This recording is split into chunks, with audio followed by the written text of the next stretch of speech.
There is something I want to share with you. But these things I have told you a lot of times. But since some of you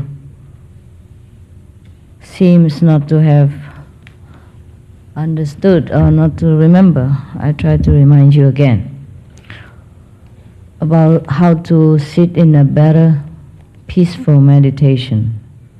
Number one, you meditate in group. You do group meditation, either in your house or in the center, the official center. It's always helpful when you sit together in meditation. To some of you, if you find sitting face to face more strong or more assuring, then you could do that. And before that, you should wash your face with cool water. Then you'll be more awakened during meditation. And before washing face, or after washing face, you could walk around for a while, preferably in the fresh air. For many of you, my teaching verbally is still very, very useful. So please try to watch more video, listen more to the tapes, and put them into practice.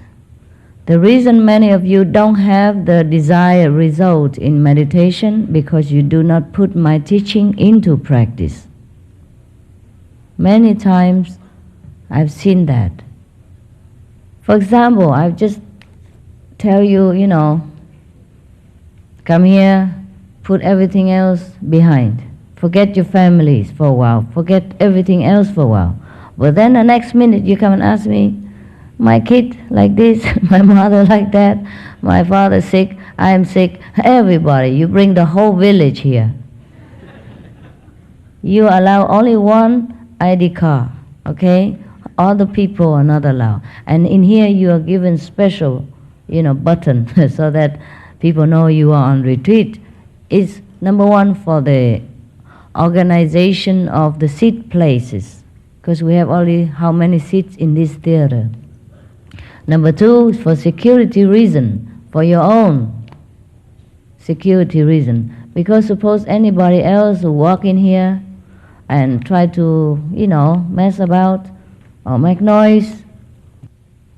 Because if everybody just walk in here, it's very difficult for the security members to work. Our security member, as well as the hotel security members, do you understand? They have to do their work. If something happened to them, they will be in trouble. If something happened to us, they will be in trouble. And they will lose their job, they go to jail, they go to court and all that. You want to cause trouble to other people? No, of course not. We are here, we cause enough trouble already. I mean, for the organizer, for the security member, for everyone here who work to serve us, we should cooperate. But you never do. I mean, some of you, not all of you, thanks God. But just one person, two person, enough to spread dust around here and make trouble for me, and then in turn, I infect you with my temper. Lion roar method. You read in the Buddhist Bible that the Buddha sometimes used the lion roar method. He's supposed to use 48,000 method to teach the disciple. One of it is the lion roar method. And a lot of people keep asking me, Master, why don't you use that method for us? You seem missing something.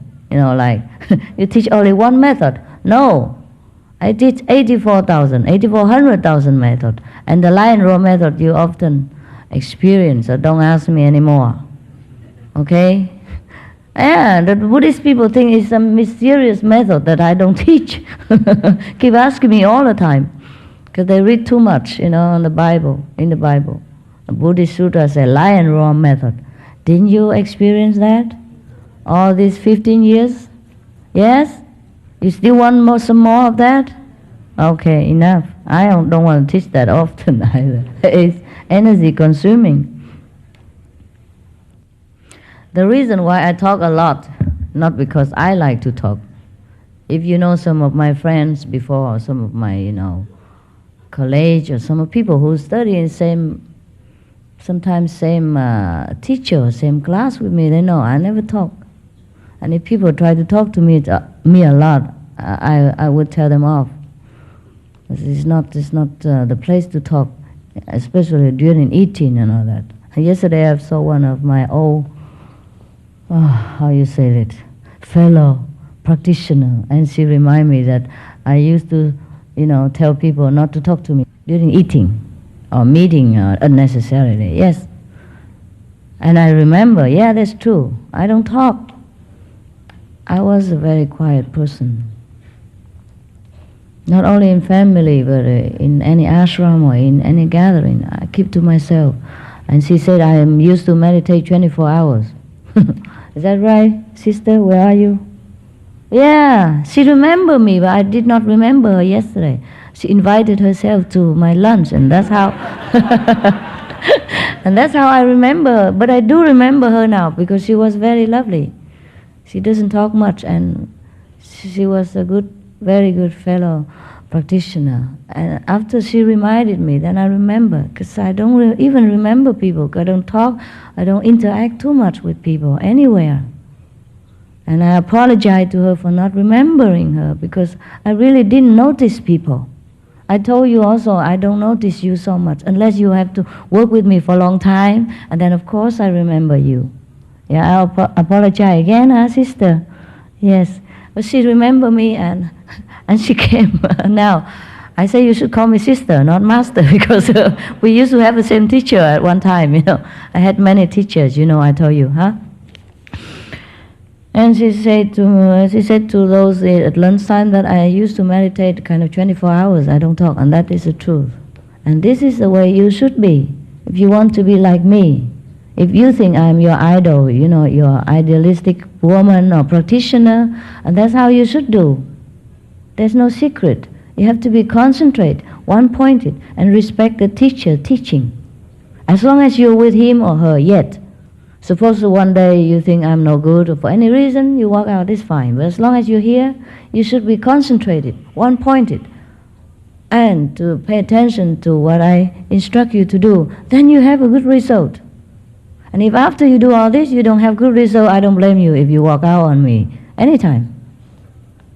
But if you don't put my teaching into practice, you do not pay attention to what I advise you, then if you walk out on me, I feel sorry for you, and you should feel sorry for yourself, because you didn't do your homework properly, and you missed out a great opportunity to grow and to achieve what you so much desire to achieve. If I teach you anything bad at all, you should tell me right away. And if you doubt me, you ask me. That's correct. So these days, some of you have expressed your doubt and your opinion about me. I have not got mad about that. I have explained to you why. Any criticism, I welcome. Any doubt, I understand. And after I explain to you, and if you still do not believe me and don't understand, it's all right to go. But if you believe me and you want to try, then you must try all your best in order to get the best result there is for you, for yourself. Because you spend time here, you spend money to come here. Might just well make the best out of it. You understand? It's not for me. Since you have come already, you spend so much time, effort, money, and hope, then might just well do the best. That's all there is. It's not that a must for me, or if you don't do it, this is a sin or anything. No, it is a sin to you, yourself. You waste your effort and money. And should you think it's not worth it, then don't come. Don't bother in the beginning. Or spend your time, your energy, pursuing something else, somebody else that you think is more beneficial to you. It's all right, because everyone has affinity to some different teacher. Different level of understanding will meet different people, different teacher. If you meet a bad teacher, that's your own karma. Yeah, your inner quality that attracts this kind of master. Your inner aspiration doesn't deserve a better master. So don't blame the teacher, blame yourself. Anytime you find some teacher is wrong, you change. And know that it's you who attract this kind. Understand? Hmm? No need. No need for that. And if you should have any obstruction at home, like you feel some invisible being disturbs you, and that you could not meditate very well, you feel restless, agitated, you have two kinds of solution. You can put my tapes, or chanting tape, or music tape, or teaching tape in the background. Not at the back of your ground, but a low volume in front of you, not at the back. Never put anything behind your back, because your attention will be pulled backward. It will be more difficult for you to concentrate in the front. Understand? Not that you cannot do it. It is just not favorable for you. Put the tape or TV, everything in the front, or music, whatever you want to hear anytime. Even if you hear the telephone or fax machine, anything, just in case, you have to sit in the office, face the machine. In case it ring in front of you. Don't pull your attention backward, because that will be, very difficult to pull it back to the front again. And if you listen to the phone, listen with the right ear. Make it a habit. Don't listen to the left ear. Everything that pull attention to the left or to behind of you is no advantageous to you. Remember. And that is one thing. Another thing, you can recite the 5 names loudly for as long as is necessary, or an hour, every day, until the situation improved. That's another prevention method for you. Another kind, you can, if you are fearful, sometimes you feel invisible being around you or behind you, or you have been possessed before you came to me, and you're still fearful, then you can put my picture around it, around yourself, like a circle. You have plenty of picture. Don't have to be big, just small. My size enough. It's not the size that counts, it's the person. Even small picture, just make a circle around you. That's why the Buddhist, that is the leftover for the Tibetan tradition, for the mandala. They always draw the circle. That was the beginning of it, when the teacher teach them to sit in the circle, with some of the artifacts that the master have blessed and give to them for souvenir, and full of master love and blessing. I just surrounded them. And then later they're a bit more fanciful, they add in all kind of things, and flower, incense, and stuff, and sand, and color, and blah, blah, blah, blah. You can do anything else you want, as long as you feel good, as long as you feel safe, secure, and protected. You put my picture around it, put flower as well if you want, incense or whatever, candles also. But then don't make too much smoke, and then you cough all the time. Because the incense and the smoke from the candles, even though it's romantic and it looks spiritual, many a times it could cause you irritation, and then you will have a sore throat or some congestion in the chest later, and it's a long-term as a side effect. No good. Okay? But if you can tolerate it, it's okay. I don't forbid anything in our practice as long as it makes you feel good. You could even make a beads or recite or a rosary, whatever. But then you become too much attached to that beads and that habit, and then you forget to concentrate here, and it's difficult to call back again. Because every day we already attach too much to the outside world. You understand? Yeah. In the morning we get up, we have to wash our face, clean our teeth, and look, make up, and put tie on and all that. It's already too materially conscious. Then in the job we have to conscious on money, and then go home still think of money. Remember? Yeah. So every day we meditate on either woman, man, ties, jewelry, makeup, or woman, or money already. So when we have time for ourselves to meditate, I have, or any master, I just learn it from them. Okay? When I say I, it's just a habit. We. We should, we should put our attention inward. That's why. Not that any master or I myself for that reason forbid you to do this, do that, because we're fanatic, because we're authoritative. It's not true. Understand now? Yeah? When we ourselves, we should just forget everything else. Just concentrate inside the wisdom center. But when you concentrate, it looks like you look right in the front, you see? But when you look right to the front, that is physically speaking. Actually, when you look with the wisdom eye, it is inside. And besides, we are not inside, we are not outside, we are not anywhere. So it's just a matter of speaking, so you know how to do it physically. Otherwise, when you close your eyes, you shut your ears, and then everything else is inside. Then you have no contact with the physical world that much. That's why you be inside and be alone with yourself, and then know yourself, realize yourself again, that you are the Spirit, that you are God, that you are the Buddha. And that's why all the rosary and the beads and all that, at that time, it would be more detrimental, more obstructing to our concentration. It's not that it's no good. Everything reminds you of God is good. The picture, a rosary, a cross, a Buddha statue, anything welcome. Except when you meditate, it is better to put down everything, absolutely, because you are the Buddha, you are the cross, you are God. There is no need any other reminder stuff.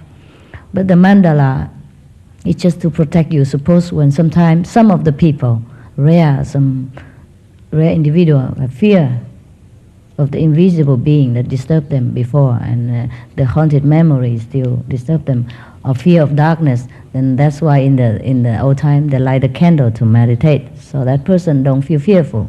So sometimes I advise some of you to can leave the light on, and that's all right. But doesn't mean that we have to do it all the time, or everybody has to do it. But then one learn from another and say, oh, I feel good after the candle is on and all that. And everybody does that. It has become a habit.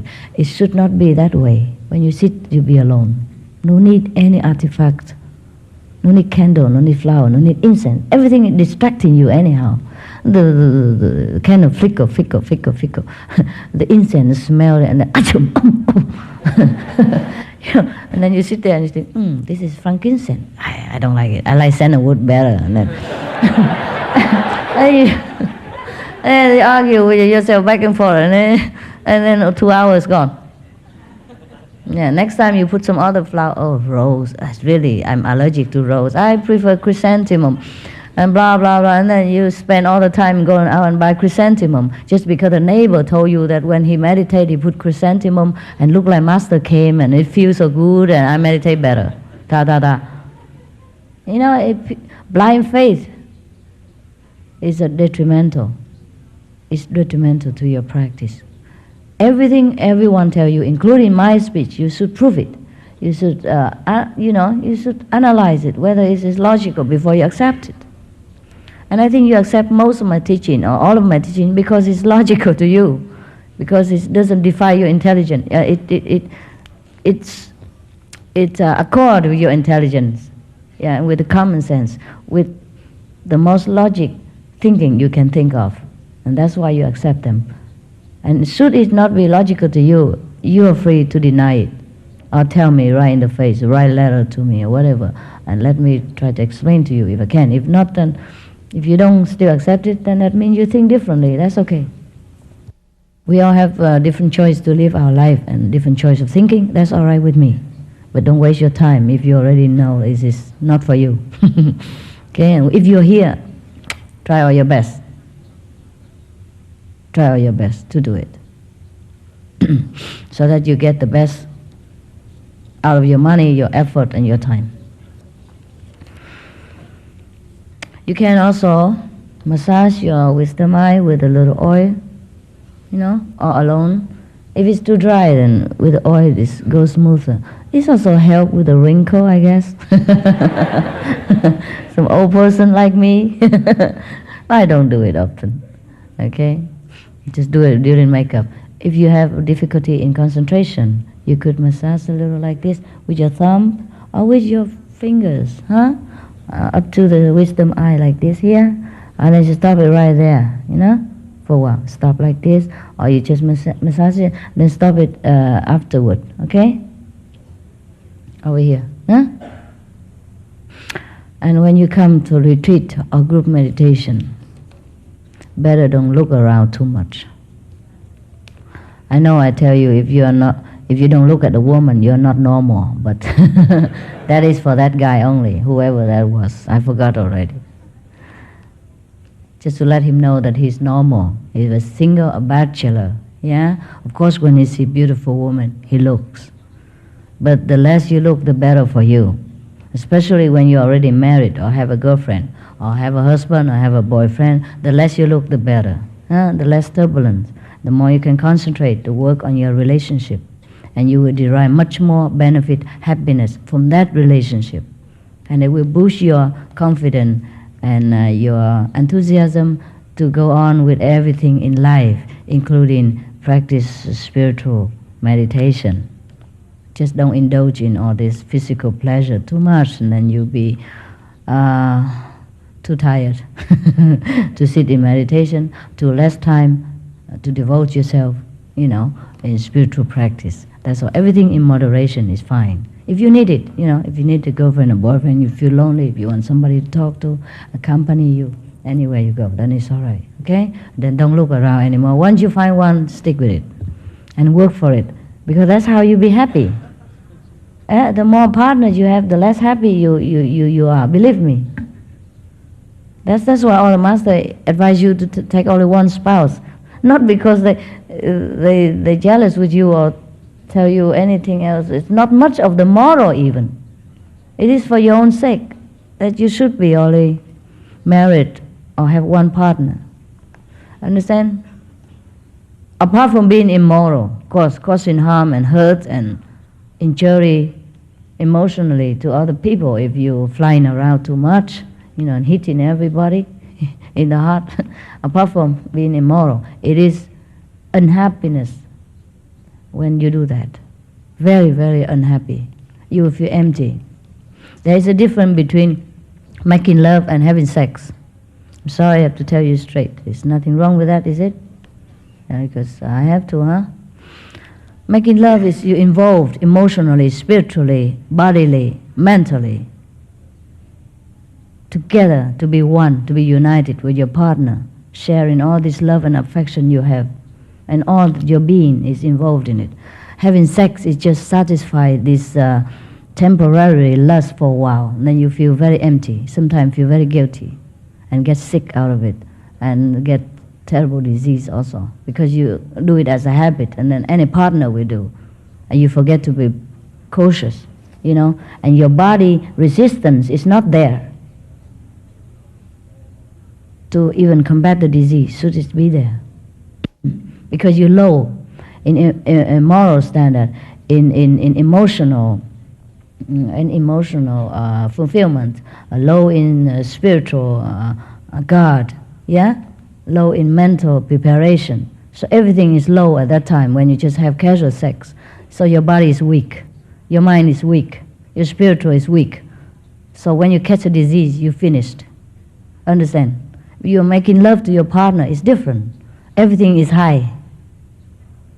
You feel blissful, you feel loved, you feel affectionate, you feel togetherness, you feel trust. You understand? So everything is high. Your emotion is high, your mind is high, your spirit is high, your passion is high, your love is full. That's why you are a different level being. Nothing can touch you. You're equipped with all resistance. Should any little disease come to you, your body repel it. It doesn't even come to you, because all the whole being is prepared for this supreme act of love and dedication and unification. You understand? Between two persons. And you become like one. So everything is all right, everything is pure. You don't feel filthy, you don't feel guilty, you don't feel empty afterward, you don't feel exhausted. Understand? You might be a little tired, but just from happiness. It's not like the exhaustion and the emptiness, the sucked out feeling that you just abuse the act of sexuality for your own satisfaction physically. That's entirely different. You understand now? That's why we have to be faithful to work one with our relationship, because it will bring us happiness. For us, number one. Everything else is number two. So any precepts that the master in the old time give to us is an ocean of wisdom.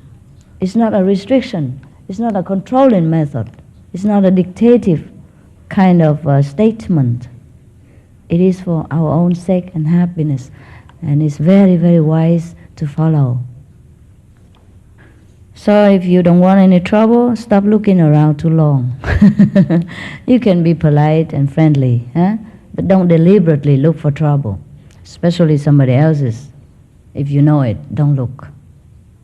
Of course, sometimes you don't know and you look and then you have trouble, and that's something else. But if you already do know, don't start it. It's bad enough that you don't know and you start it, and then later you have to take care of it. But if you already know that they belong to somebody else, better never ever start it. Okay? Because you get in deep trouble.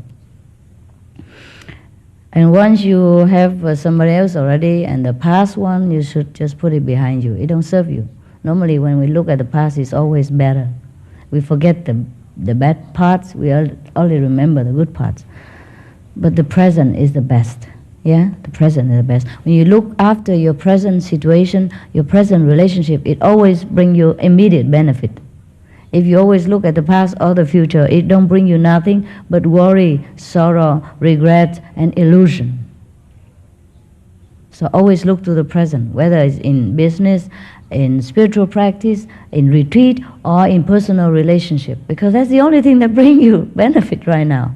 The past cannot do anything. We always have illusion about the past that is good. It's not good. The problem is when you go to retreat, you cannot put down everything the way you should do, the way I always ask you to do. And that's why you come up to the stage, ask me all kind of nonsense, especially the Vietnamese, the Chinese. I have been patient until I burned out. If you ask a very low-level question, you can bring the atmosphere into a lower level too. Throw dirt on everybody somehow. We'll be all affected. And I have to clear it in a different way. So please forgive me if I use a lion roar method sometimes. I could use another method, but, tiger roar method, tiger. If it makes any difference to you, I change. All right, so this is about bettering your meditation progress. Is there anything I forgot that you wanted to ask or to tell me? Is there any? Yes? Master, I'm thinking of becoming a massage therapist, and I was wondering if I should wear rubber gloves when I touch other people. If the customer prefer that way. Sometimes they don't. To protect myself, though, from their vibration or their oil? You can do that too, but I don't know if your customer will like it. You can explain to them that like this is more hygienic for them, then they probably like it. Maybe you are the first one ever that wear gloves for massage.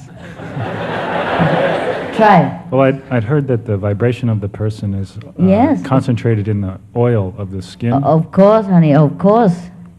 Okay. You don't even have to touch them. You sit near them enough.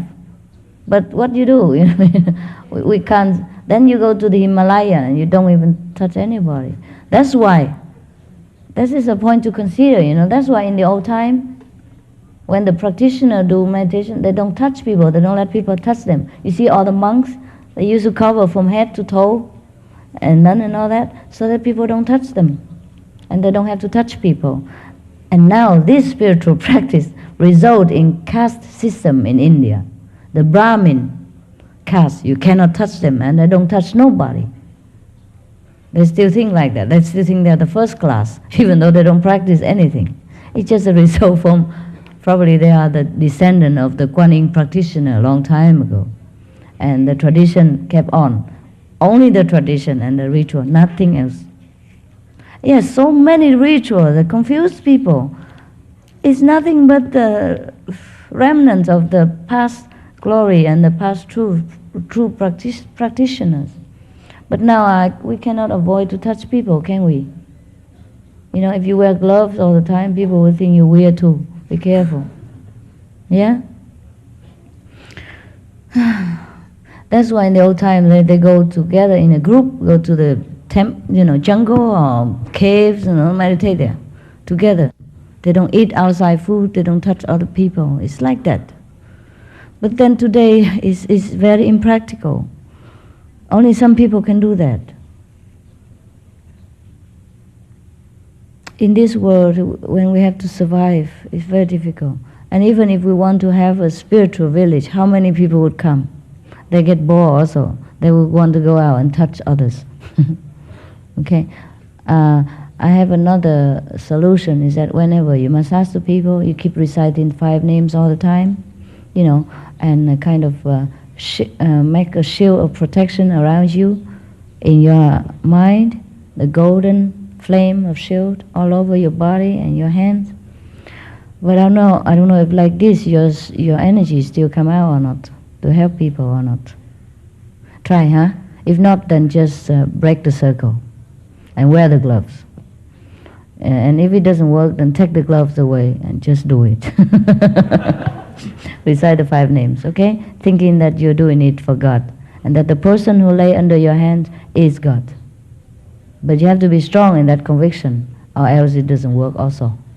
Okay? What else? Yes. Yeah. May I give something to one of your attendants for you? What is it? It's, lyrics to 2 songs I wrote in your honor. Songs, okay. Songs, all right. Yes. I thought it's something physical. I don't accept gifts, and don't make me break my vows of purity. Don't contaminate me. Thank you. Thank you so much. You. I believe they are good, because the song you presented to us was fun. And the way you did it, everybody enjoyed. I enjoyed it very much. Did you? Yeah. I was very happy that you enjoyed it. Welcome. Yes. I also have a question. Huh? I also have a question. Yes. When we die and we go to the 5th level and we decide to come back to complete some mission, is it possible that we could get trapped again in the web of samsara? No. After you become, if you have come to the 1st level as a master, in there you become master. And if you came back down again, you'll be trapped for a while, of course, as every other mortal, because you will forget your past, your glory and your purpose and your mission at the age of about 3 or 4 or 5 or 7 at the most. And then after that, you live as everybody else. You'll be tricked into all kind of situation. You might even live the worst life than anyone else. Yeah? Everything will distract you, everything, because the Maya will try the hardest on you. You probably have the hardest disease, you probably have many girlfriends follow you, and you don't know which one to follow, and you probably couldn't follow the vegetarian diet from the beginning. Anything, they try anything to tear you apart. But then you get up again. And you always have a nagging question in your heart, that what am I doing here? In every the middle of the enjoyment, you will always have a nagging question, is it right? I don't feel like it. I don't feel good in this.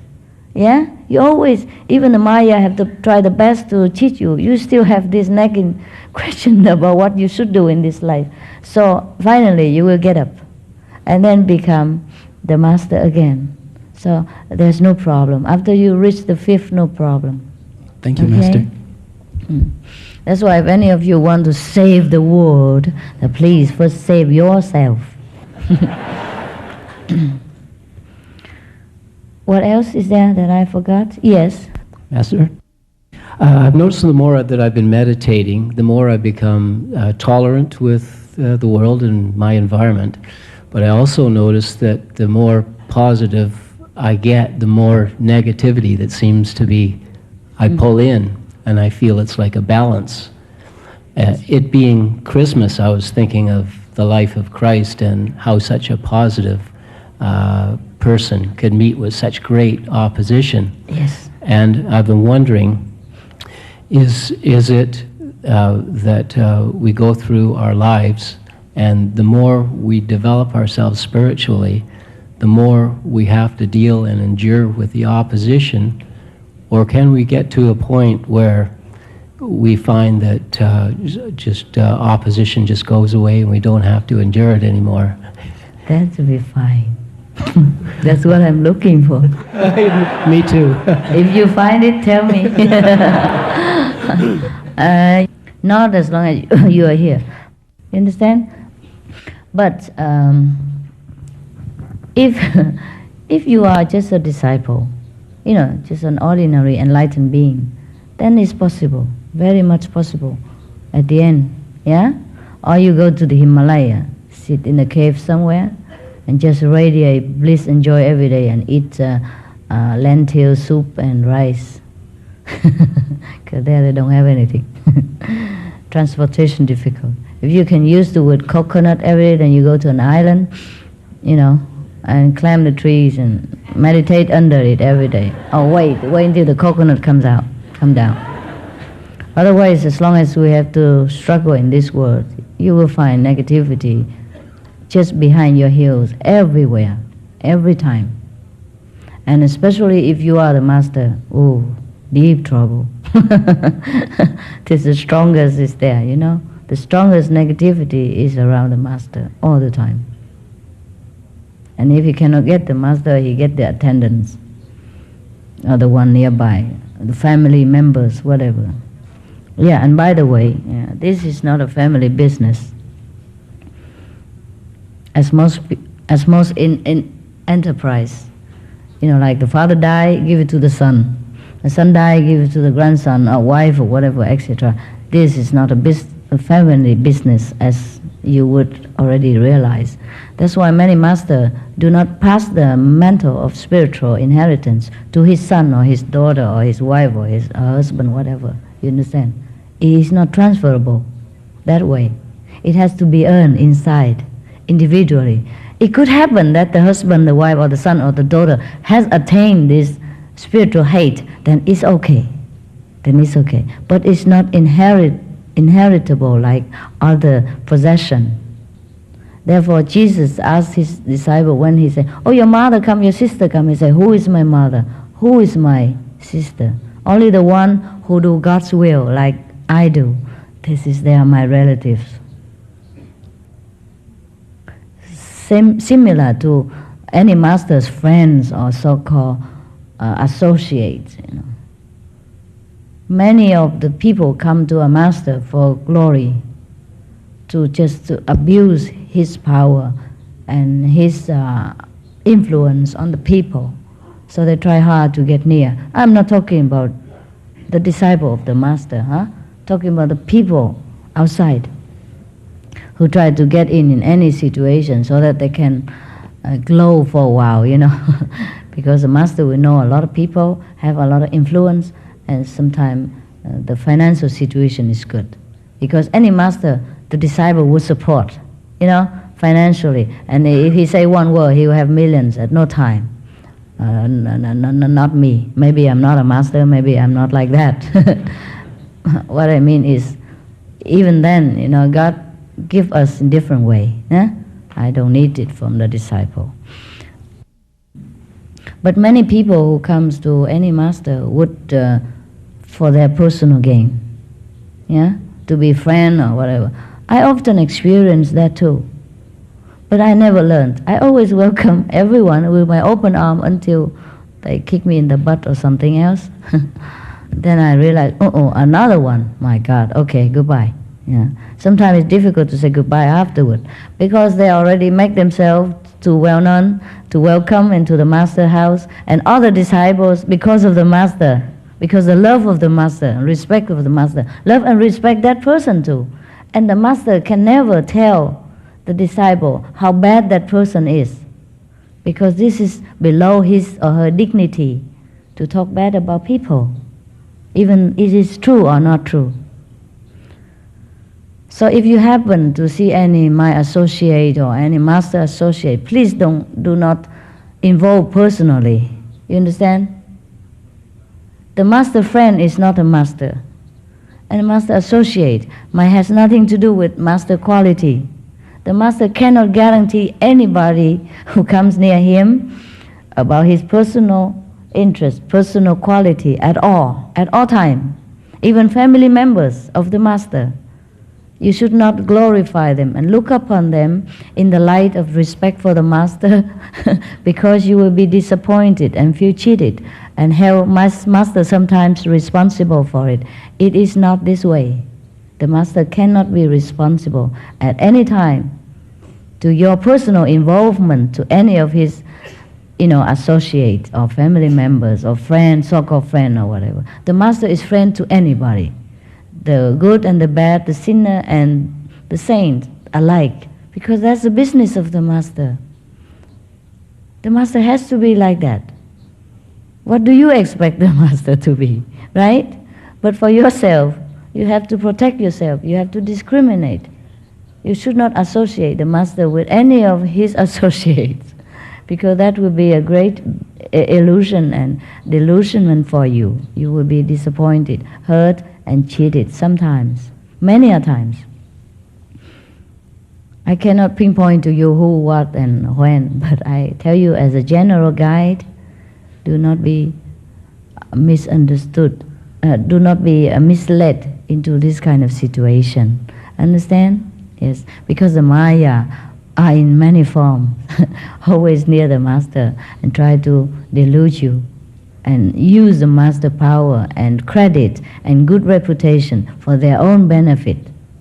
Sometimes the disciple also don't know, and anyone come and claims, oh, I know the Master because the Master once let me in her house and have dinner or something like that. Because the Master is the hospital. Sometimes that person come with another good person or good friend, and that good friend also don't know that person. It's just somehow associated. Then they link together and they try to squeeze their way in, and then the other disciple think, oh, Master know that person, invite her one or him. And the disciple think, oh yes, my Master invites you. Oh, then you are my God too. You're my Master too. And then they invite him, and then later, because of this association, try to lend money or borrow or things like that, or cheat them into doing some service to them, which is immoral. Or maybe that guest of honor wasn't an honorable person, according to our teaching standard or the moral standard of the world. Then the Master cannot be held responsible for that. So you just be careful and intelligent, whomever you choose to associate with. Understand? And do not hold me responsible for anything you do, for anyone who go near me or claim to be my friend, my guest, or whatever it is that have anything to do with me. I am a very independent, private, alone person. But I welcome everyone because I don't dig into their private life. I don't talk bad about people, even if I knew afterward. So you be careful, all right? We will have many guests, many people. They will look all distinguished and good and humble and respectful to me. But anything else behind my back, I cannot be held responsible. So don't think if my guests come, any guest come, is up to your taste and up to your standard. And it's up to my taste even, I cannot have that. I'm not an FBI, chief who run my reference line down into your private telephone or anything, tape your phone or something, that I know what's going on. Sometimes I do know by accident, but still it is not possible for me to filter out everything for you, to protect you. So please do protect yourself. Understand that? Yeah, that's one thing. Just by the way, because you mentioned it, it's good. Because we will be having a lot of conference and retreat, and a lot of people invite me here and there all the time, and you also sometimes come with me. Sometimes the inviting people are not the one who really invite. And the hosts are somebody else, and we did not know also. And the disciple did not know, and then they send me all the good reference, and then I have no reason to refuse. And then when I go there, it's somebody else. That probably opposite to our teaching, or it's not up to our liking. Sometimes people always screaming on top of their lung that unify religion, unify spiritual teachers and spiritual group and spiritual organization, peace for the world and all that. How? I told you the joke already. One time The disciple of Master Ching Hai prayed to God for world peace. Pray for a long time, do all kind of possible position to to enthuse God for world peace, and then nothing happened. And then they ask God why is that, they blame, complain to God. We pray so hard, and we meditate 7 days on our butts, and all kind of thing, and we fast also, and you don't move. Yeah? No peace in the world yet. We pray for world peace, and how come you don't grant us? And God shook his head and said, I also prayed for world peace long time, and it didn't happen. And nothing we get.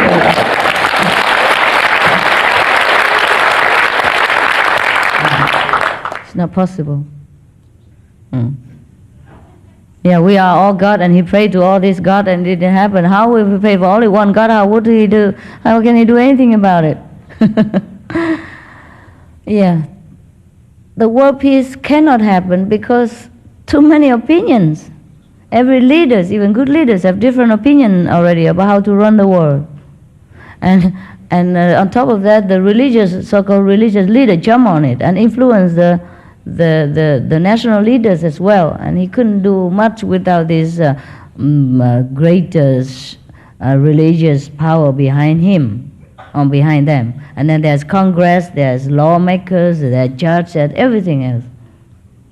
For example, in America lately, the president and the government and the Congress has asked that the violent or sex movies, late night movies, X-rays or whatever, Y rate, whatever that is, should be banned from TV because the kids might watch them. It's no good for them.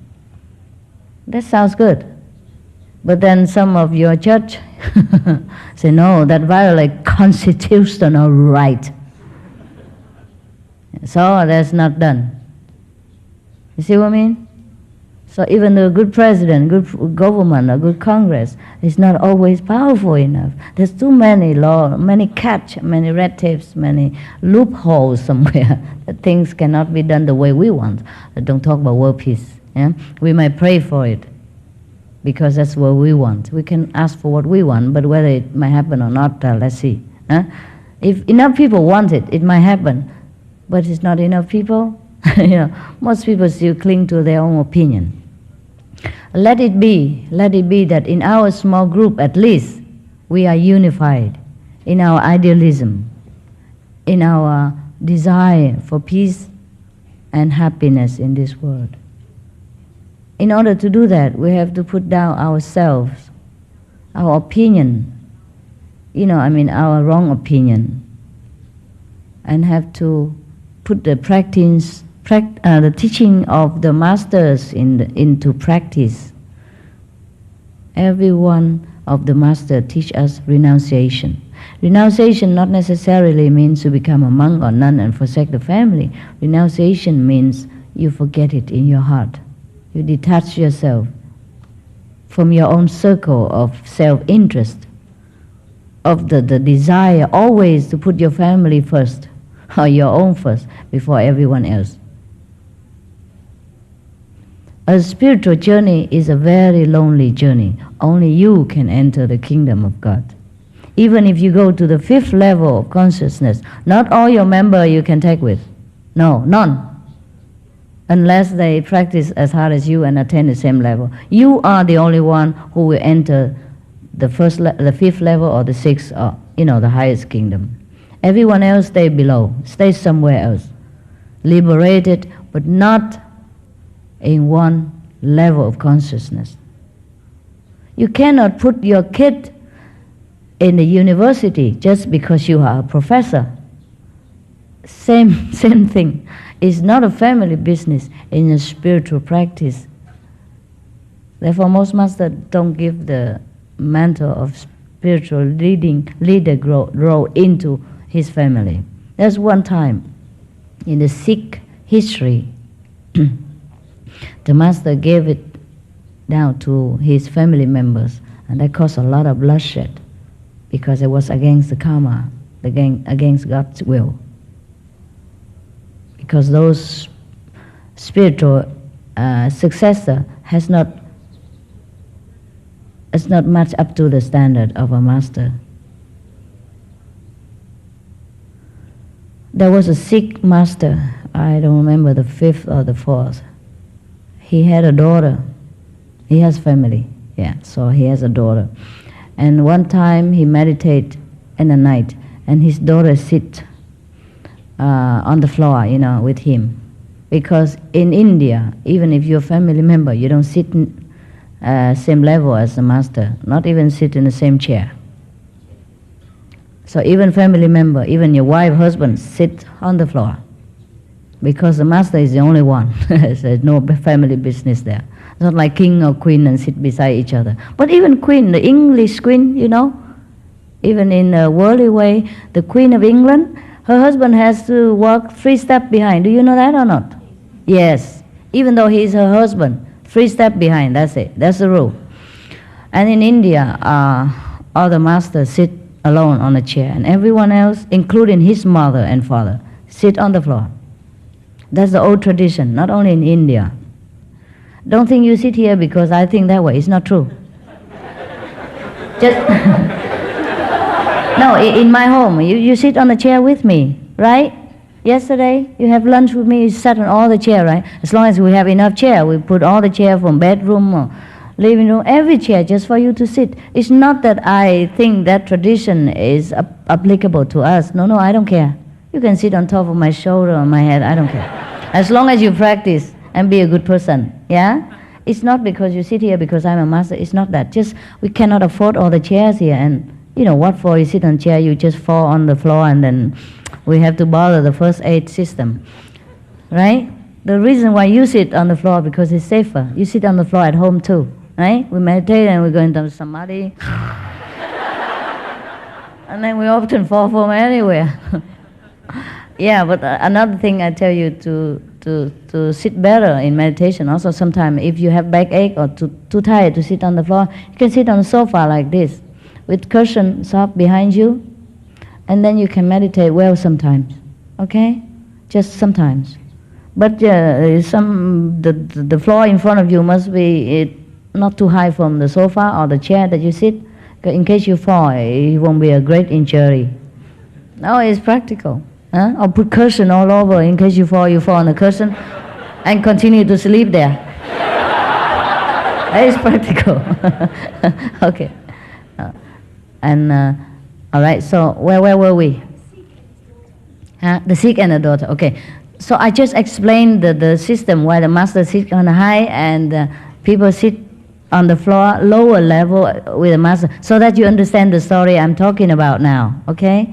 Not to impose this on you. Okay, so the daughter was sitting on the floor next to his bed, the cot or the chair, the couch where he sat to meditate. And the master was sitting on top of the bed or the couch of Indian and then to meditate. And then one of the leg gives in. Probably he was fat. Like, the picture there.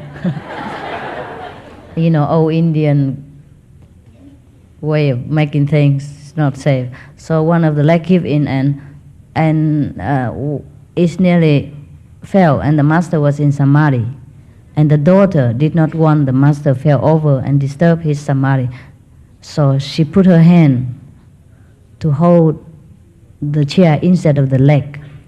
And the nail pierced into her hand and get bleeding. But she kept like that, out of devotion. She just kept on like that. Despite the pain and the bleeding, she kept on like that all night until the master walked out of samadhi next morning. So the master saw that and was very, very touched in his heart. And out of impulse and love, he said to her, "Anything you wish, I will grant." And she said, "Okay, I wish the spiritual mantra will be passed to my son and the next generation, into our family." And the master already promised, so he has to keep it. But his face becomes so green after that, because he knows what's going to happen. He see the bloodshed and the harassment and the persecution that follows the promise. because that wasn't supposed to be so. The spiritual mantle has to be fairly passed on to whomever supposed to be the master. But the master can will that to happen too. Of course, he can pass on to anybody he wants. And since he has promised already, he grant any wish that she deserves, she wants. He cannot he cannot take it back. He explained to her that, why cannot you wish anything else except this? Because you know it's not fair. But she insists. She insists on her wish. And then he has to give in because he has promised. As a master, you cannot take back what you promised. So that's how the Sikh masters after that has been persecuted, has been followed, hunted for many generations afterward. And so many bloodshed, so many sorrow upon the master and the disciples as well. And the Sikh religion only retained the religious teaching afterward, and no more lineage of spiritual heritage.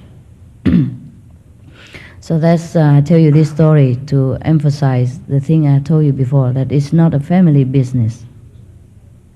Anyone who wants to make use spiritual power, spiritual privilege for personal gain, glory, or family benefit will fall, will bring misfortune upon themselves and their family in the future. God doesn't give us this blessing just for personal benefit. I have told you many times again and again, we should come to God alone for wisdom, for God alone, for the sake of love, and not for any material gain. Every other thing God give us or the Master give us is extra bonus. It should not be a must, a thing that should be done for you as an obligation. Like some of the people yesterday told me, I prayed to you and my sickness is gone. Now I pray to you for my son. You have many doctors, you know. If it happened that you pray to the Master and your sickness gone, it's very good. But do not expect next time, okay, now, this is my grandmother, and now the next is my son, next is my blah, blah, blah. You know, don't have this kind of taking thing for granted that the Master has to do this, do that for you. It's okay when you do it naturally, you know, out of spontaneity, out of impulsiveness of that time because you really need it. Everything naturally will be granted, provided it's God's will. Mostly God would grant, or the Master would take it upon himself or herself to grant you the wish, if it's proper. But everything that we deliberately calculate just for our own benefit, for the near one, dear one, that will bring disaster, bring a lot of chaotic side effect afterward, which we do not even realize. And then later something come upon us and we blame why, how, and we lament and we cry and all that. It is because of our selfish, low-level desire. And we blame it to everyone else, everything else in every situation. It should not be this way. Spiritual practice is not for material gain, not at all. But by the way, we will have so much material gain. So much. If necessary, we ask. If not, we should not. We should not stretch to the limit and always concentrate on always material gain or the welfare of our body. Then we will stray away from our original purpose to attain liberation, to attain the highest wisdom, and in order to help ourselves and help others.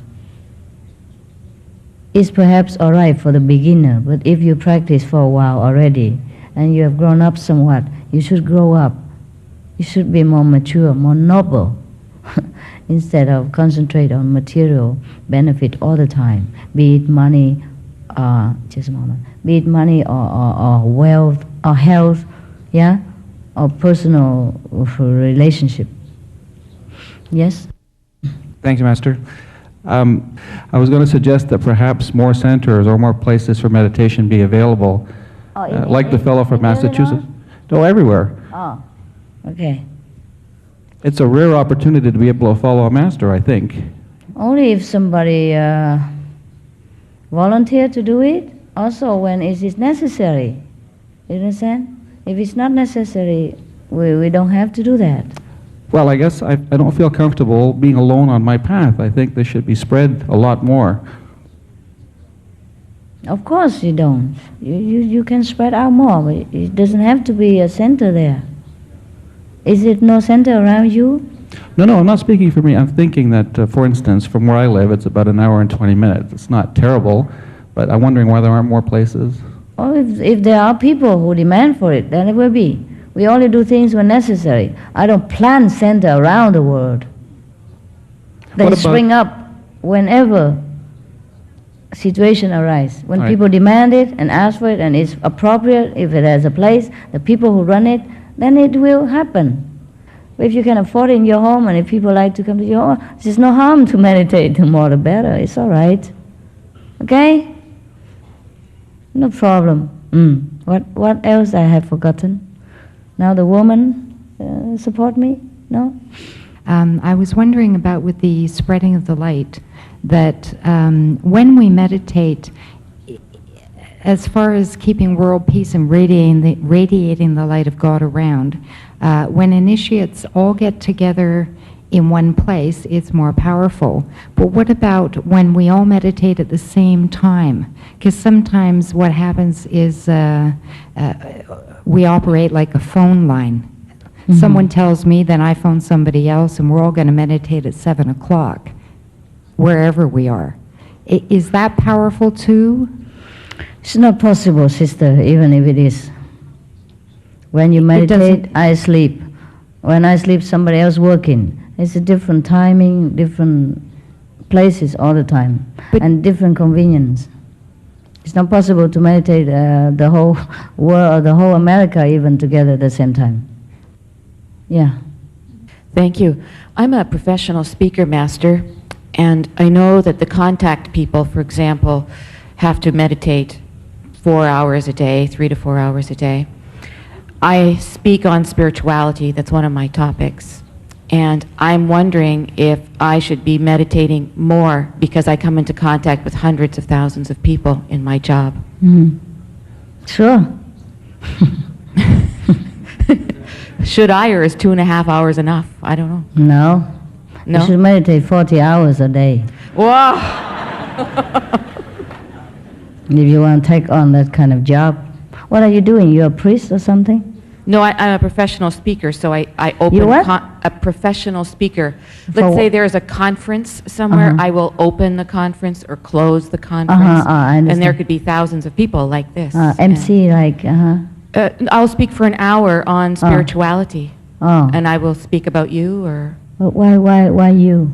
Is there an organization or something? No, I own my own company, and I'm an author, and so I help... A spiritual company? Yes. Wow, that's interesting. How about turn our into company? Well, I also do team building and business skills, what? too. You do what? I also teach business skills like team I building, understand. coaching. I But understand. more and more, because of you, in my understand. life, I help, I speak on spirituality. Understand, yes. So I often worry that I don't meditate enough. Yes, the more you meditate, the better, ma'am. Yes, for your spiritual strength. Because you have to share it when you talk. Yeah. Yeah. Thank you, Master. I wanted to ask about dreams. The what? What? Dreams? Dreams? Ah. Yes.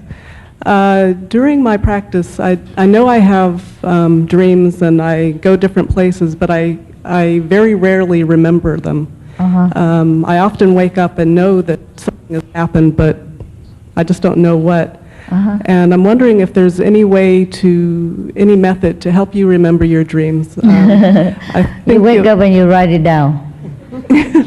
If you wake up at all, huh? Okay. Yeah. If not remember, it's fine too. It's fine too. Okay. All right. It's pleasant to remember, but it's not possible to many people.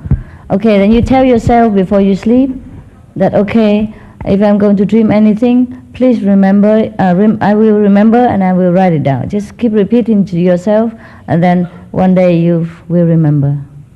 If you want it that badly. If not, I suggest you just forget it. we daydream is bad enough already. Okay. Who else? Before I met you, and before I was initiated, I already had the sound. Yes. But I didn't know it. Yeah. I didn't know what was. Yes. I thought that was high blood pressure, pressure because I suffer from that. So I went to the doctor and I never get rid of that. So what is After I now? started making the Kuan method, then I realized what was it. Good, good. But then all my back is moving when I make the Kuan Yin. All my spinal start contrasting. And like That's moving the Kundalini muscles. moving. And that I don't know what is it. It's okay. It's Kundalini moving. It's Just good. don't pay It's attention. good. Don't pay attention. It's not good, but it's no good, no bad. Don't pay attention. It will regulate itself. Okay. Okay. Don't pay attention. Thank you.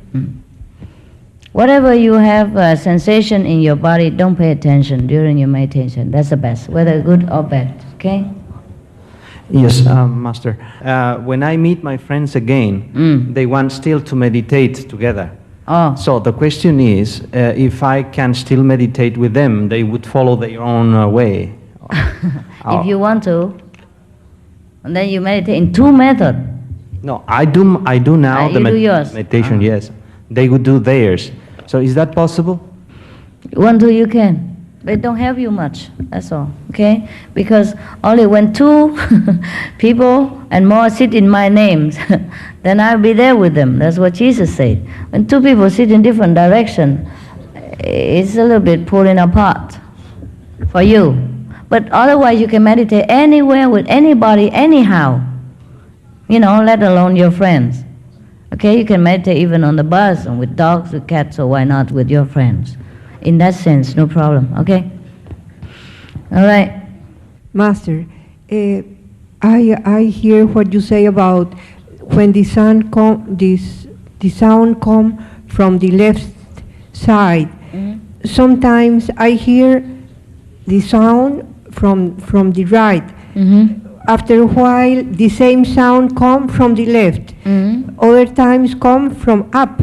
I have to receive only the right side? Not the above. Just concentrate on the above or the right side. It's better for you. Eh? If you could do that, it's better.